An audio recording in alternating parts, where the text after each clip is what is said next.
हे हिजोको यो है एक्सिडेन्ट घटना भनौँ, एक्सिडेन्ट भन्ने अचानक नै भइहाल्छ है।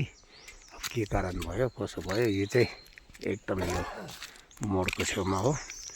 हिजो चाहिँ राति भएर अब निकाल्नु पनि सकेन। अनि दिनमा चाहिँ दिनभन्दा बिहान पाखा भयो है। यो चाहिँ एकदम मन्दिरदेखि यो मन्दिर एरिया माथि भइगयो है। यतादेखि आउँदै जाँदाखेरि यो गोलाइ ठुलो गोलाइ भइगयो। यो एकदम पिडब्ल्यू रोडै भनौँ है। एकदमै यहाँबाट यस्तो एरिया हो।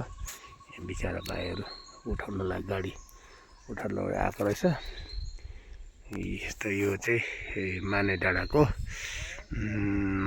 मिस्टर पदम गुरुङ कति प्रायले चिन्नुहुन्छ होला है। उहाँको गाडी हो सायद।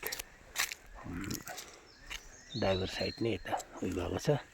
गाडी एकदमै यहाँबाट गएको रहेछ है। साइड त साइडमै थिएछ, ज्यादै छिपे सायद गाडीहरू कुनै गाडीहरू आएर सायद जगाउँदा हो या के हो है। एकदम उता नै भइसकेछ। कस्तो अन्त तिमीले नदेख जेसिपीबाट देख्छ त अन्त। ए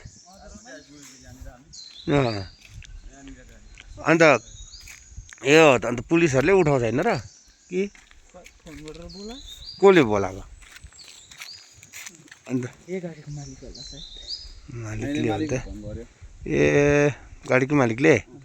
गाडीको त होइन, हाम्रो होमस्टे छ नि अङ्कलको। ए अच्छा अच्छा के गर्छ नि कन्ट्र्याक्टर। कन्ट्र्याक्टर। ए यो त अब कहाँ पुलिसले ह्यान्डओभर लिन्छ हो, उनीहरूको उयो आउँछ कि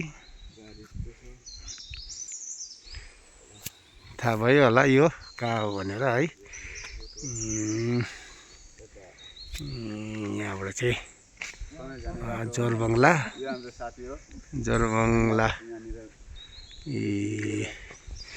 11 किलोमिटर छ है यहाँदेखि। भनेपछि अब प्रायः प्रायःले त चिन्छ।